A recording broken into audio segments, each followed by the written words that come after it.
بە پشتیوانی خۆی پەروەردگار دەسەکەم بە زنجیرە دەرسێک لەسەر باسی شیعەگەری نەموت شیعەناسی لەبەر ئەوەی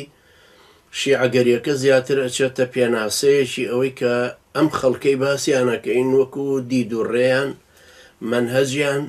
جەماعەت و ئومەتیان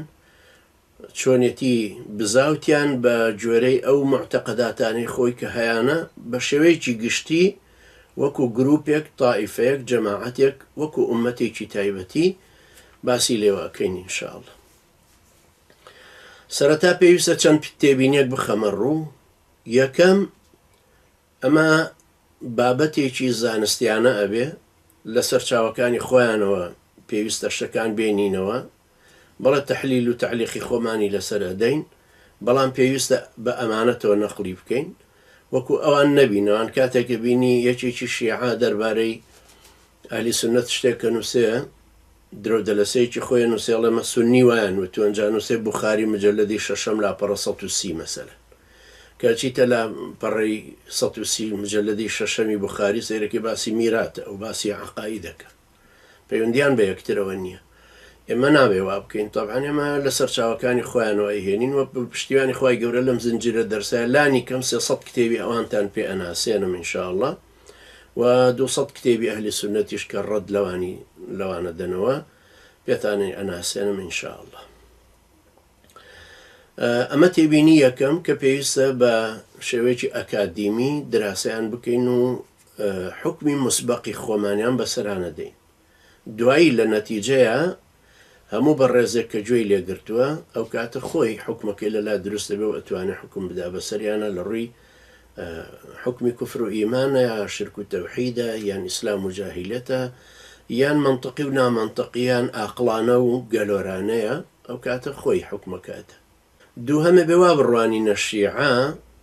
یەکەم وەکو دوو مەدرسەی زۆر جودا و لێک دوور، مەدرسەی تەشەیوعی فارسی و مەدرسەی تەشەیوعی عەرەبی کە لە کۆنا نەجەف نوێنەری عەرەبیەکە بووە و قوم نوێنەری فارسیەکە بووە پێش ئەوەی کە فارسیەکە زاڵ بێ بەسەر جانیبە عەرەبیەکە، بە تایبەتی دوای نەمانی هەردوو سەدرەکە محەممەد باقر سەدر کە سەدام حوسێن ئەعدامی کردو، هەروەها محەممەد سادق سەدری باوکی مقتدا سەدر کە هەردیسان سەدام حوسێن تیرۆری کردو.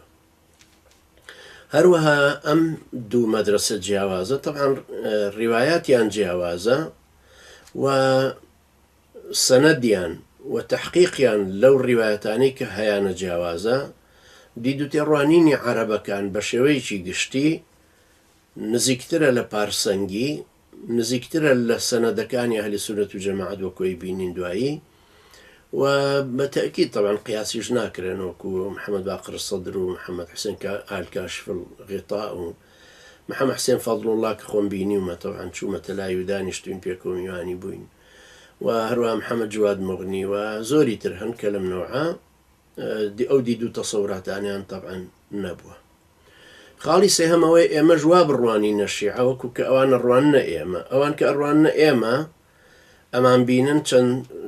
خەڵکێکی دید جیاوازین، یعنی بۆ نمونە غەنوشی و تورابی و هەندێک لە ئیخوانیەکان کە ئەڕوانە شیعە وەکو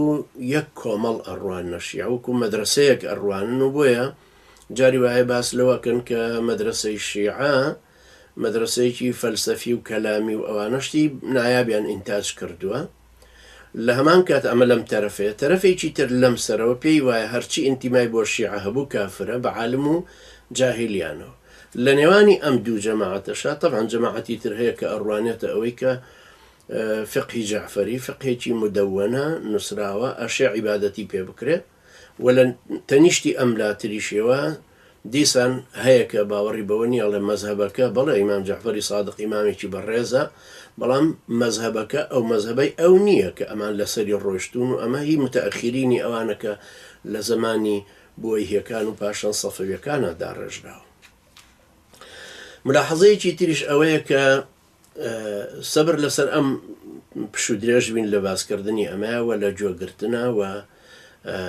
بڕۆینەوە بە دوای هەندێک لەم سەرچاوانەیە تحقیقاتێکی وردەکارانەتر بکەین بۆ ئەوەی کارەکەمان کارێکی دادپەروەرانە بێ و دووشت تێکەڵ بە یەکتر نەکەین. یەکەم ئەو واقعە زوڵمەی کە شیعائیکە لە ئەهلی سونەت و جەماعەت،